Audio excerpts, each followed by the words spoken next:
Hi there, this is Harry. Welcome back to Advanced English Lessons with Harry, where I try to help you to get a better understanding of the English language. You might be preparing for some proficiency exam, or indeed you might be looking forward to a job interview with an international company and you need to brush up on your English. We're here to help you, and we'll help you with your grammar, those interview questions. Whatever it is you need, you've come to the right place. And in this Advanced English lesson today, we're looking at prepositional phrases with on. So it's an advanced level, prepositional phrases using on. I've got 14 of them in the list, so I'm going to go through them one by one. I'll explain them and give you some working examples, and hopefully you'll be able to understand those. And as I always say, the best way to understand them is to practice them. And if you can practice those and learn not all of them, learn some of them, then you'll be in a much better place. And if you need any more help, any examples, then all you have to do is write or contact me at www.englishlessonviaskype.com, and I'll certainly help you with anything further I can. Okay, let's get back to the lesson today. As I said, it's an advanced English lesson using prepositional phrases with on. So let's get started. On occasion. Now, on occasion is the same meaning as occasionally or from time to time. So on occasion, we get a really nice summer here in Ireland, but usually it's a little bit colder than the continent and a little bit wetter. So on occasion means from time to time. Do you meet up with your friends? On occasion, but I don't usually have a lot of time with family, with work and traveling, so it's not so easy. On occasion, from time to time, or indeed, occasionally I meet up with my friends. From time to time, I meet up with my friends. From time to time, I go walking in the hills. On occasion. Okay, so that's the first one, on occasion. Number 2, on the increase. Well, when something is on the increase, it usually means it's going up. So it could be inflation is on the increase. The level of crime in certain cities is on the increase. Strikes by workers looking for more money is on the increase. So anything that is moving up or moving up steadily or is increasing day to day, week by week, whenever it is, we can say on the increase. Number 3, on board. Okay, now we can say it's good to have people on board means to be on the same page, to be on the same wavelength, to be in agreement with whatever you've made. So, or if somebody joins a company for the first time and when he comes in on the Monday when he's starting work or she's starting work, they may be met by a senior member of the management, and the words they're more likely to say is, good to have you on board. I'm glad to have you on board. Okay, so it's a way of greeting people. It's a way of welcoming them to a new company to start the new chapter, the next chapter in their career. Welcome on board. Now, you can use it literally when you climb up those steps or walk along that arm in the airport to get to the plane, and the steward or stewardess or the member of the cabin crew will say, good to have you on board, sir or madam. Welcome on board. So that's a literal greeting. But on board, it's good to have you on board in the company. Good to have everybody on board where they agree with the next plan, the marketing plan, the budgets, whatever that might be, to be on board together, part of the team. On behalf of, this is a well-known expression. It's quite formal and we would use it in a few different ways. Let me give you something in specific. If you're inviting somebody to, let's say, the wedding of your son or daughter, on behalf of my wife and or I would like to invite you to the wedding of our daughter or son that is due to take place on a certain date in April or whenever that might be. Okay, so on behalf of. Or if you want to thank somebody, so you might get a letter from the management of your company on behalf of the board of directors or on behalf of the management. We would like to thank all staff for their contribution and their efforts during the year. Without them, it wouldn't have been possible. So a way of thanking people for what work they've done in a year, and it might be accompanied by details of a bonus payment or salary increases. So on behalf of. So it's quite formal, but it's a nice way to be thanked. It's a nice way to invite people. It's a nice way to welcome people. So the father of the bride might stand up at the head of the table when they're having the ceremony or the dinner after the main wedding ceremony, and he would say, on behalf of my family, I would like to welcome you all here to enjoy the wedding of my daughter to her husband, blah, blah, blah. Okay, so then crack a few jokes, tell a few funny stories, and hopefully everybody will laugh. So on behalf of. On your mind. Well, when you have something on your mind, it's usually a good idea to try and share it with people. It's usually a good idea to get it off your mind so that it doesn't trouble you.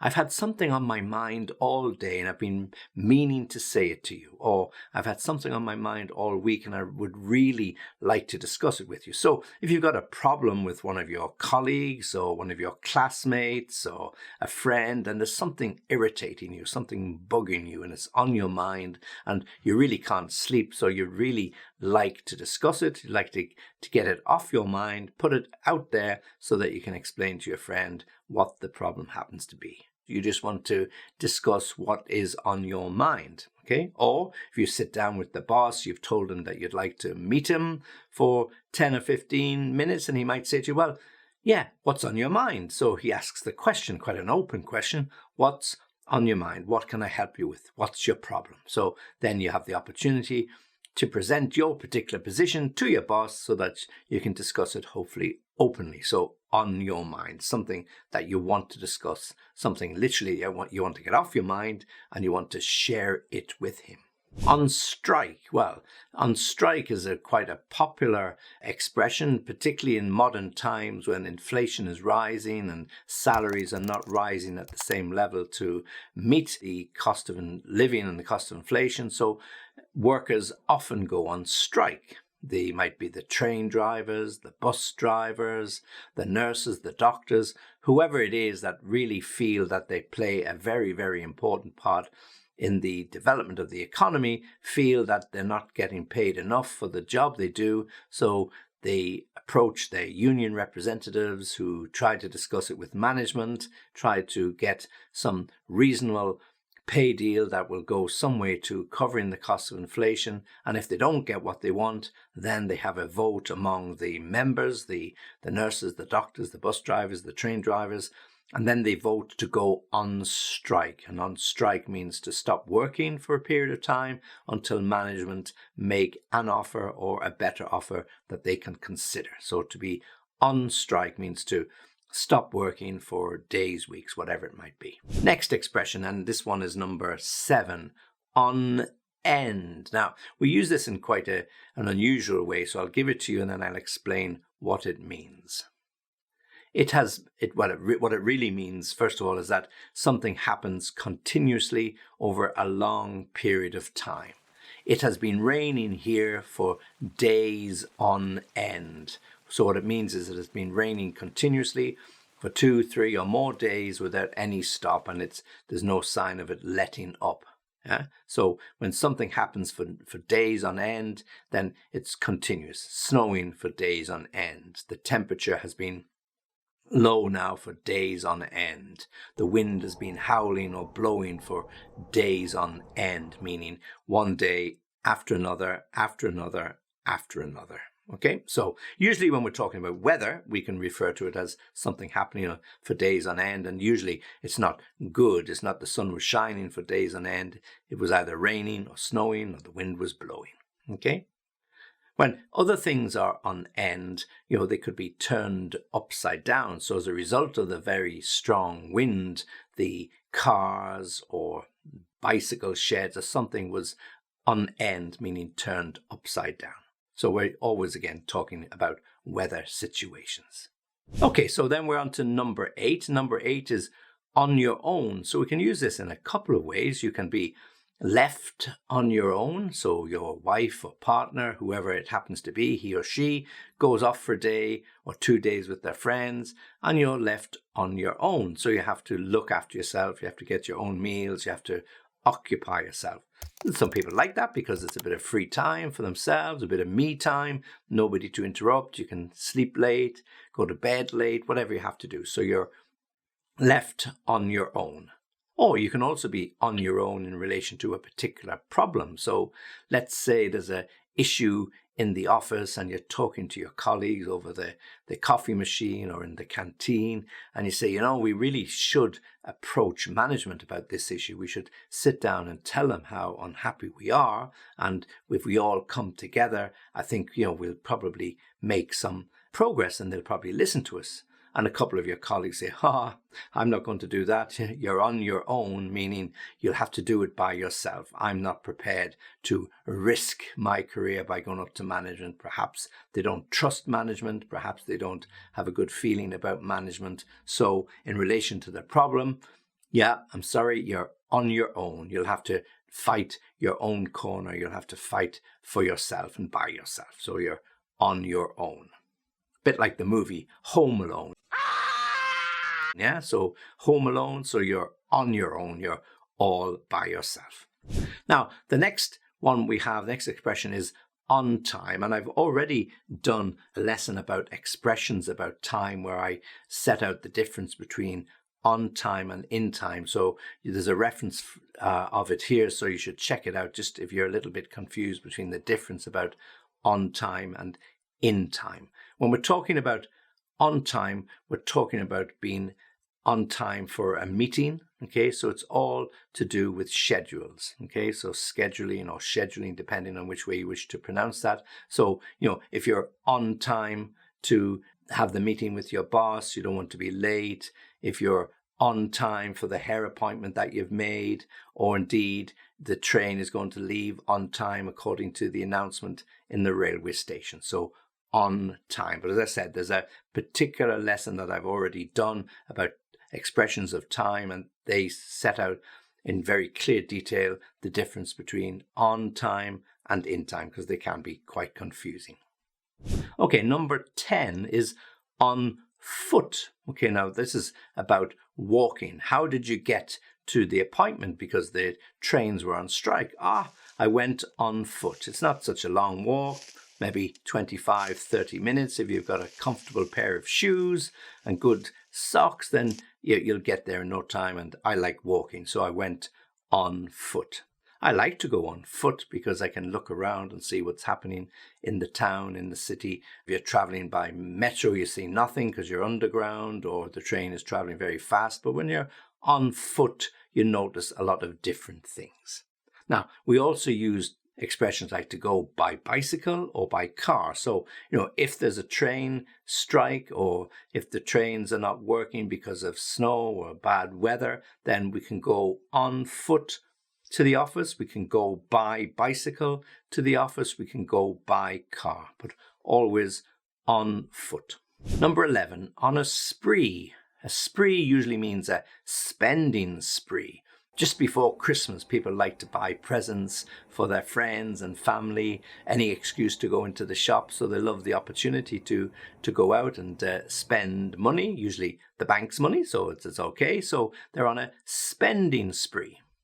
We went on a spending spree last Saturday. I don't know how many bags we came home with, but I was embarrassed. I took out 2 bags, 3 bags. I don't know how many bags we had in the boot of the car, but when we got into the house, we were both exhausted. So we went on a spending spree.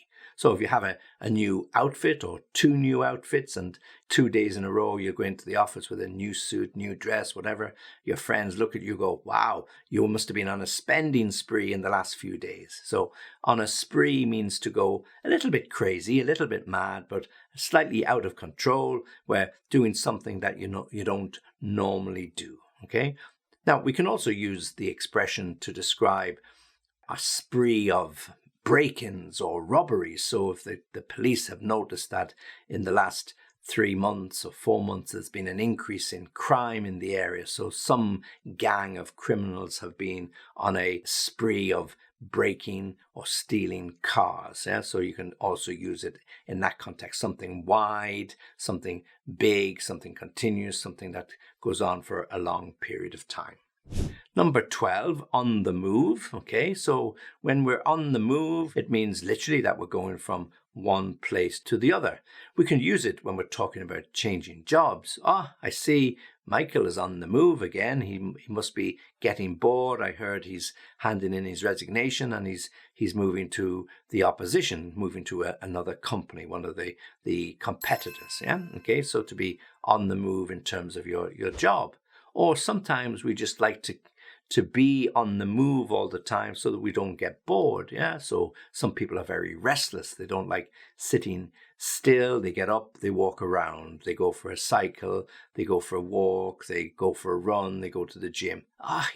David, he's always on the move, always on the go because he's always active. So there are people like that. If I have a good book, I like to sit down, I like to read it. But if I'm not reading a book, then I like to be on the move as well because it stops you getting bored. So when you're on the move or on the move constantly, you're walking, you're running, you're doing something, not just sitting still, on the move.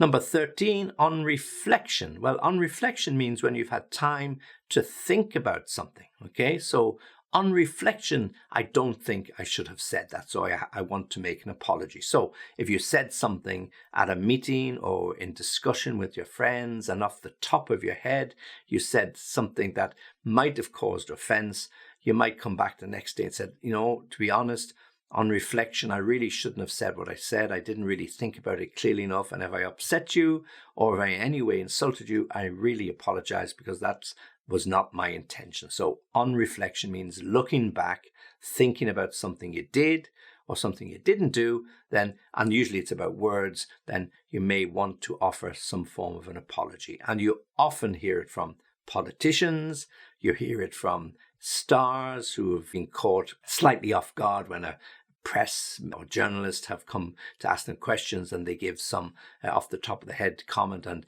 it didn't really go down too well and they have to come back and they have to clarify what they said, and they may well say, well, look, on reflection, I'm not so sure I should have said that. On reflection, what I meant to say was this. So if they've been misinterpreted in any way, misunderstood, or indeed if the words formed some type of insult, then they really need to apologize. And the last one, number 14, on second thoughts. And when we use this expression on second thoughts, it literally means that we've thought about it again and really we've changed our mind or we changed our opinion.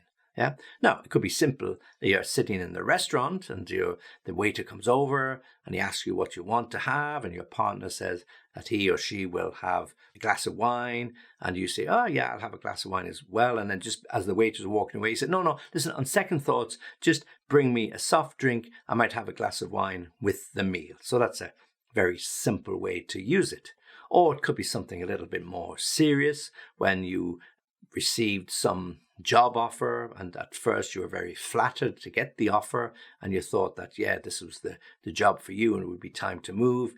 But then you think about it and the next day you ring them up and say, look, I've been thinking over that offer and I know I said I would be interested, but on second thoughts, I don't think it's a really good time for me to move. I don't think it's right at this time for my career. So if you don't mind, I'll turn down the offer, but thank you very much. Okay, so on second thoughts. So on second thoughts means you have the opportunity, the chance to think over something you perhaps reacted to very quickly. And when you have more chance to think about it, more chance to look at the reasoning why you made the decision, then you can say, well, on second thoughts, I'm not so sure that's right. On second thoughts, this is what I would do. And you can use it in any situation.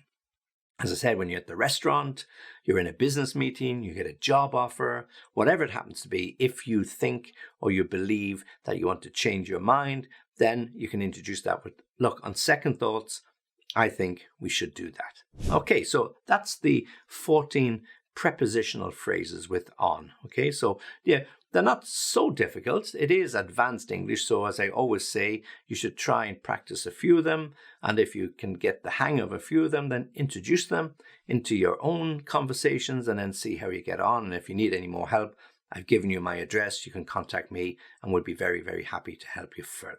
And if you like this particular lesson, then please like the video. And if you can, subscribe to the channel because it really, really helps.